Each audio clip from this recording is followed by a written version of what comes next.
रीतिकालीन काव्य की आठवीं प्रवृत्ति आलंबन रूप में प्रकृति चित्रण। प्रकृति चित्रण यानी निसर्ग का चित्रण, सृष्टि का चित्रण। बच्चों, रीति काव्य में प्रकृति का यानी निसर्ग का चित्रण कवियों ने जो किया है वह आलंबन रूप में किया है। यानी रीतिकालीन किसी भी कवियों ने अपने काव्य में प्रकृति का स्वतंत्र रूप में चित्रण नहीं किया। यानी प्रकृति चित्र नायक और नायिका के मनोदशा के अनुकूल हुआ है। उदाहरण के रूप में संयोग यानी मिलन, जब नायक और नायिका एक दूसरे के पास हैं, एक दूसरे के निकट हैं, तो संयोग अवस्था है, मिलन अवस्था है।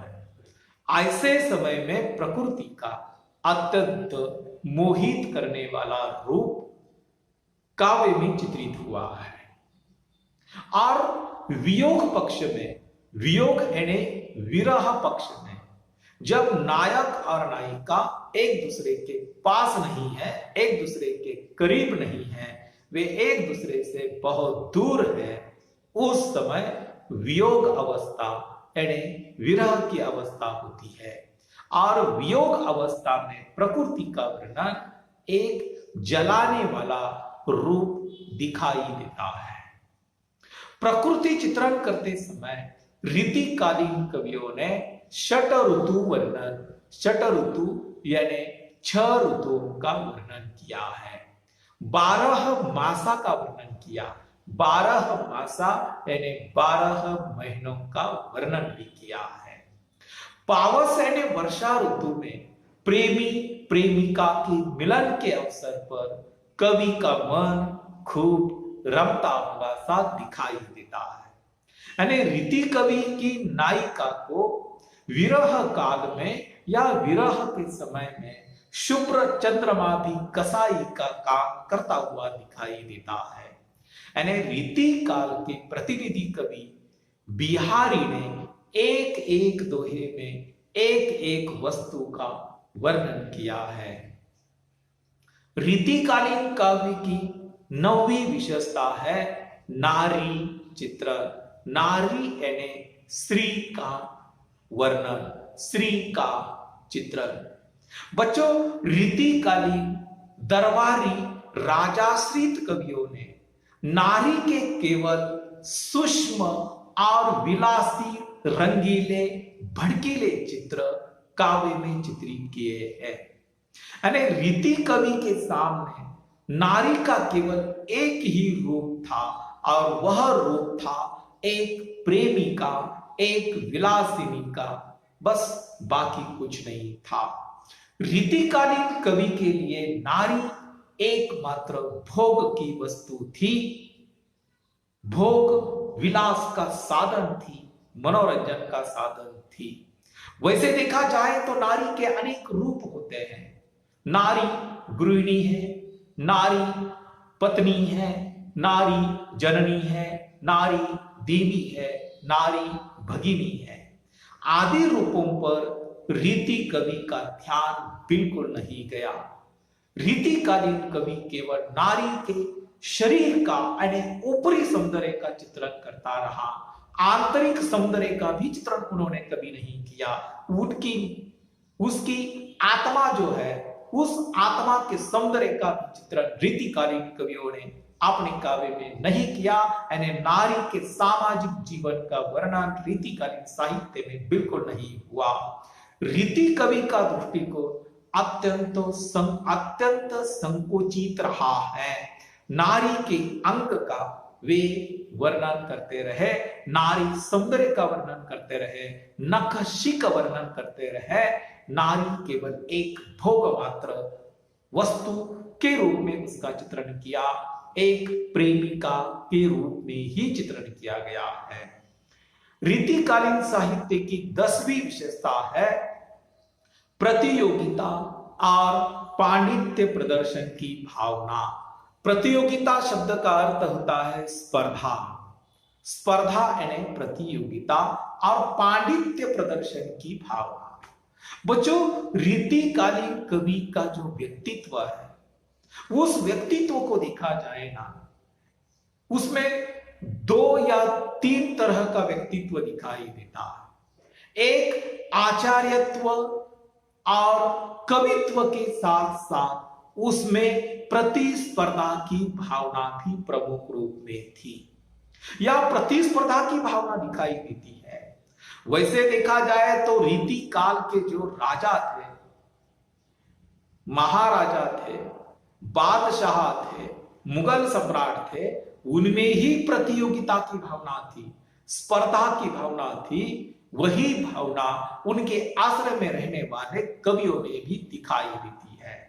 और यह कवि अपने आप को भाषा और सिद्धांत की अपेक्षा श्रेष्ठ बताना चाहते थे। राजाओं के दरबार में, यानी किसी ना किसी राजा के दरबार में काव्य संगोष्ठियों का आयोजन होता था। काव्य संगोष्ठी यानी काव्य सम्मेलनों का आयोजन होता था। राजा के आश्रय में रहने वाले जो कवि है, वे इस काव्य संगोष्ठियों में, स्पर्धाओं में, प्रतियोगिताओं में भाग लेते थे। और इसमें प्रत्येक कवि पांडित्य प्रदर्शन करता था, प्रशंसा प्राप्त करता था, प्रशंसा के लालसी था, और इसने प्रतियोगिता की भावना को जन्म दिया। इसलिए उनके काव्य में श्रृंगारिकता और अलंकारिकता की प्रवृत्ति प्रमुख बन गई। रीतिकालीन काव्य की 11वीं विशेषता है पराश्रयिता की भावना।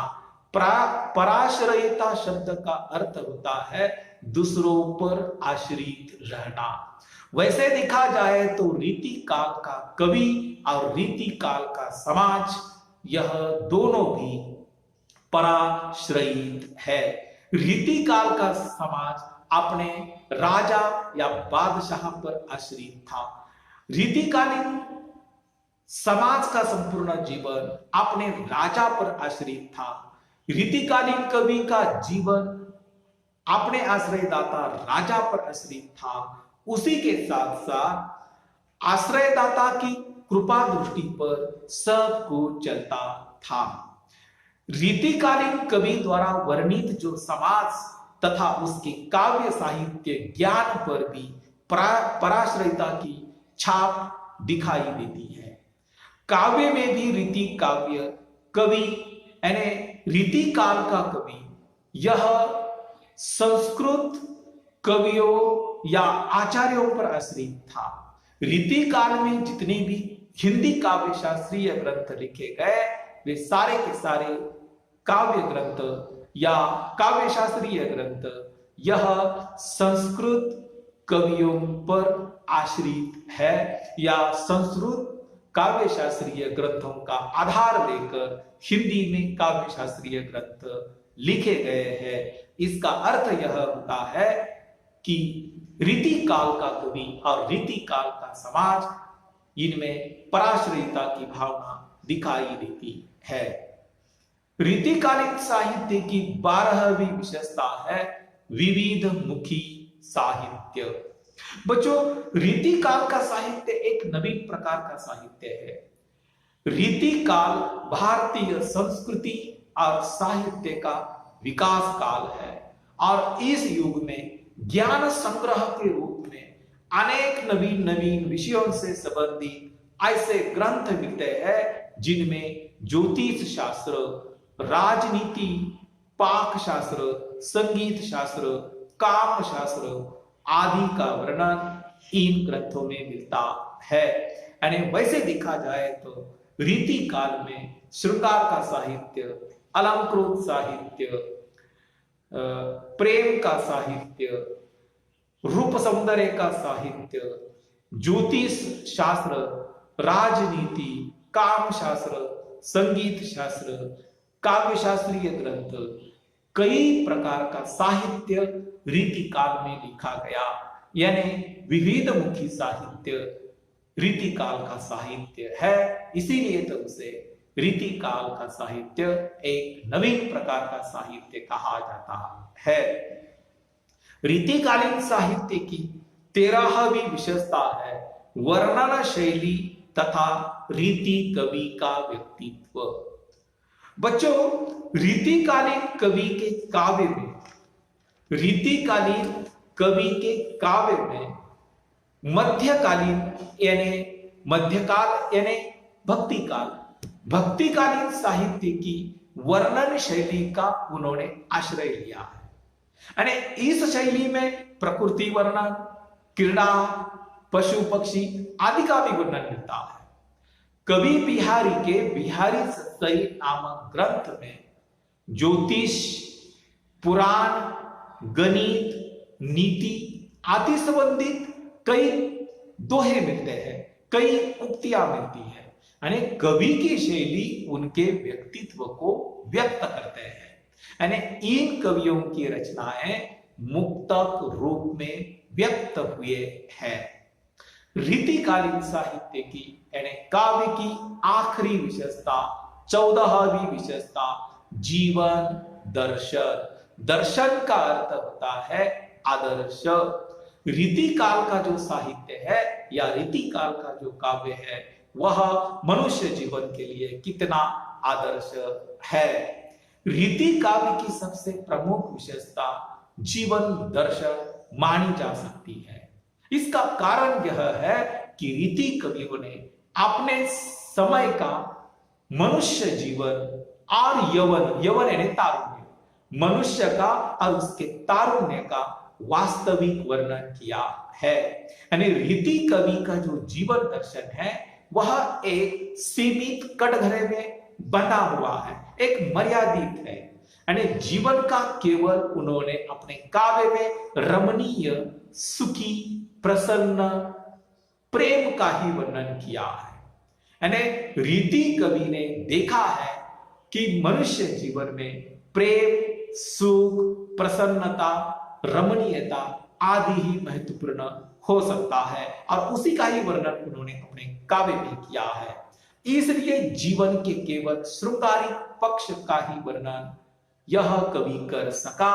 यह कवि दुर्बलता और एकांगिता है, फिर भी जीवन के जिस पक्ष को उसने चुना है उसका उत्कर्ष ही किया है। यानी साधारण कहा रीति काल का साहित्य जो है वह विविध मुखी साहित्य है और वह एक आदर्श साहित्य भी कहा जा सकता है।